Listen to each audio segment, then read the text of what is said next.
I don't remember for how long I couldn't sleep.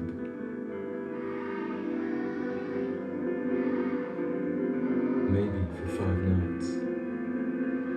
Maybe for some weeks.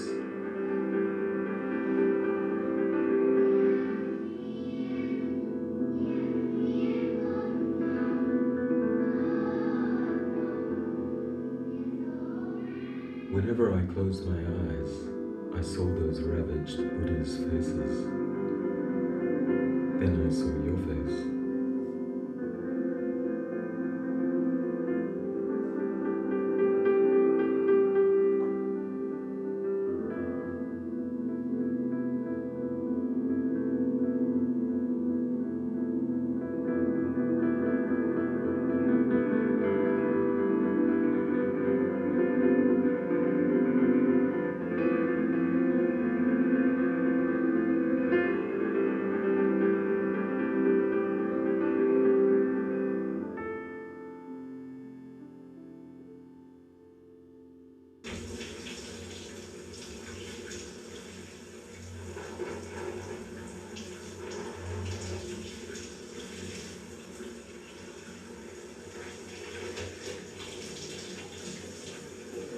At this second, where am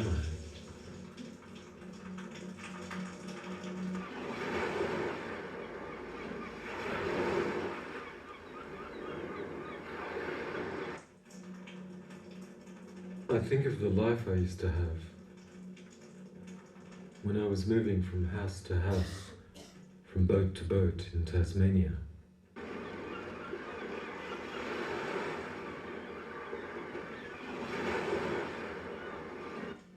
Beaches, gum trees, rainforests.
So this one because I didn't have patience really financing it, and I was already start filming when I was preparing UFO in the Eyes, and I was everywhere, like in Cambodia, China, Australia, France,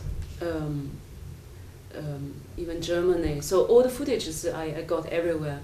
So it's like reconstruction, of course, reconstruction with the reality and one protagonist, something like that. You do need one and a half at least protagonist. One is not enough, but 1.5 is good, and 2 is even better. But more than 3 is not very good. It's gonna be really big work, yeah, more than 3 characters. I don't know if there are some questions from the mute. Il y a quelqu'un d'autre? Vas-y. We start to see that you have maybe kind of obsession with loneliness. Maybe when you were living in your village, you had a kind of link with loneliness. Maybe it's that who draws you to write or something like that. It's a personal question, but maybe. Yeah. Certainly, I mean, you know, I don't deny. It's obvious. So you may as well just embrace it rather than refuse it. But I think loneliness is one of my fundamental emotion. If there's other emotion, for example, the strong identity as low people, as peasants, that's another very strong emotion. You know, my compassion and sympathy be with these people and those characters. The loneliness is more, it's like the color of the emotion. I don't think it's the fundamental subject. I don't think it's fundamental roots for expression. So I say that because I think I think I had a very, very lonely childhood, of course, yeah.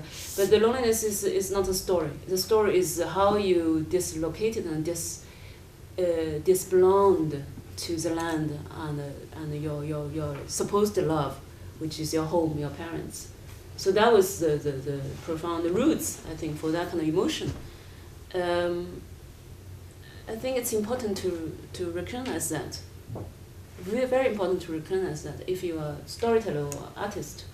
Because if you recognize very clearly, then you know how strong is that compared with other artists' emotion, which is very different from you, and that is your strength to express it. But then I think it's not enough to express the loneliness through visual. It's not enough because, as I said, that's not the roots of the emotion.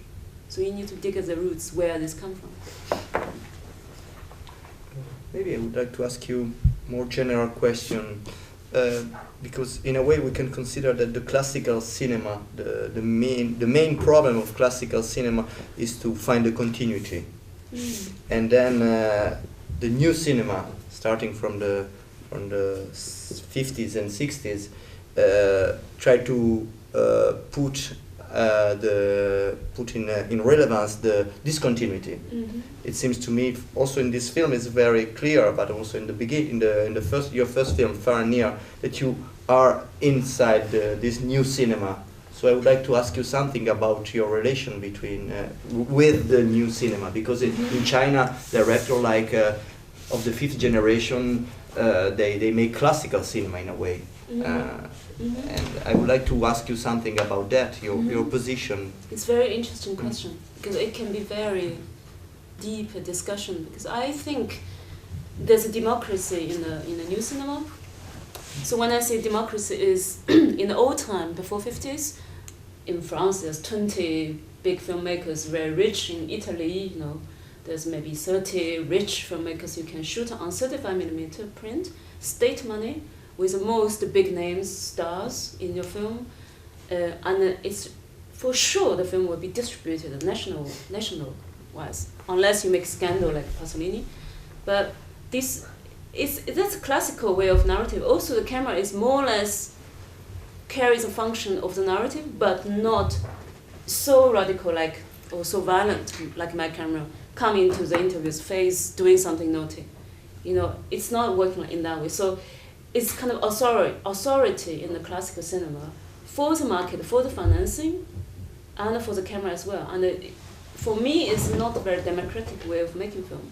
Although you got so blessed at that time, your film is so wonderfully being supported, financially and audience-wise, and by the state. And the film is much better, were much better and stronger at that time. But who else can make film at that time? If you're from poor village, you're poor kids, forget it, you can't.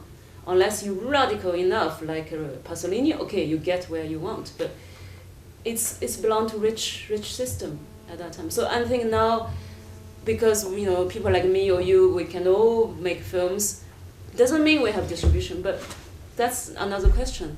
I think the democracy of the new cinema is okay, if you don't finance me, fine.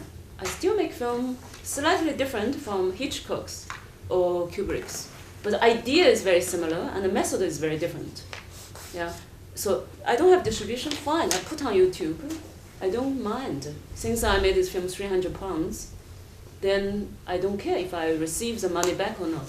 So this way of filmmaking is so different, it's not authority-based. And the camera is much more intimate.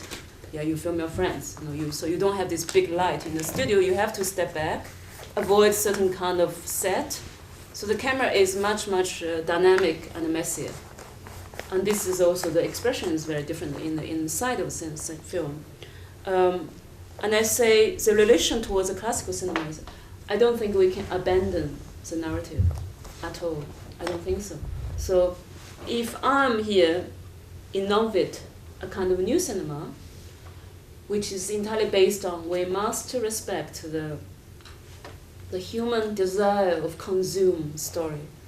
From generation to generation in the 1,000 years of the recordable history, we're fascinated by story and tales. So the narrative is our language, almost language, is expression.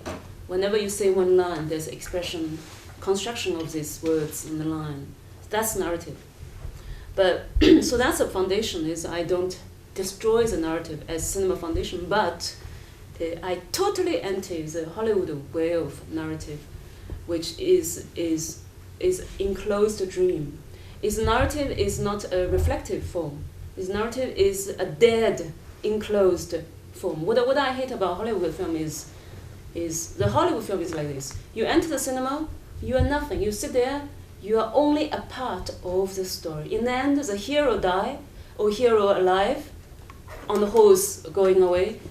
You are nothing. You are a part of this narrative.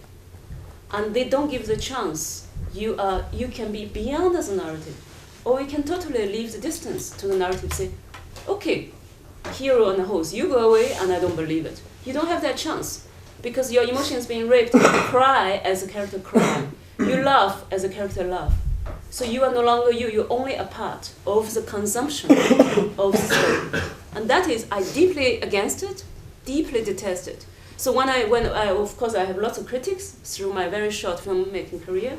The critics often say, well, your film is sometimes not engaged. Sometimes I jump out from your story because you have these chapters and you have some naughty experiment method. I said, wow, okay, so I succeed.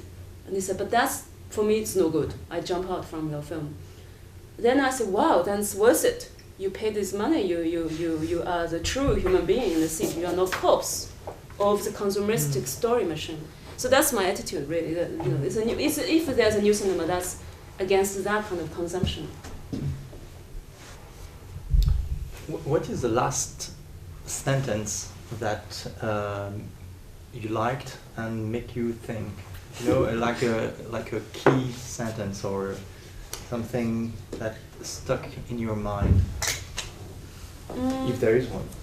Okay, I just say something, finish it in a nice way, I guess. I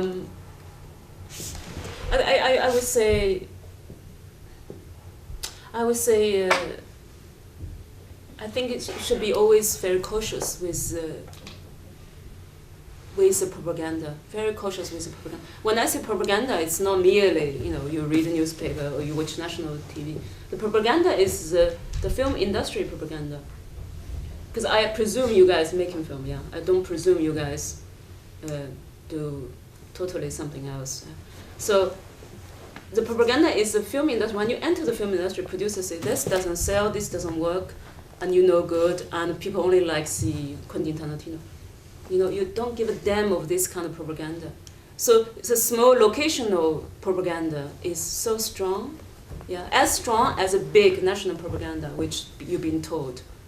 Yeah, Iraq, American, all this position, but that's another big propaganda. But the small location, it really can kill your belief of cinema or art creation, because you do believe, yeah, the small location propaganda, and you just say sorry, but let me be idiot. I do what I think I should do, and then you will see maybe where you can arrive. And that's really important to be. Yeah. Okay, thanks for everyone. Thank you. Yes.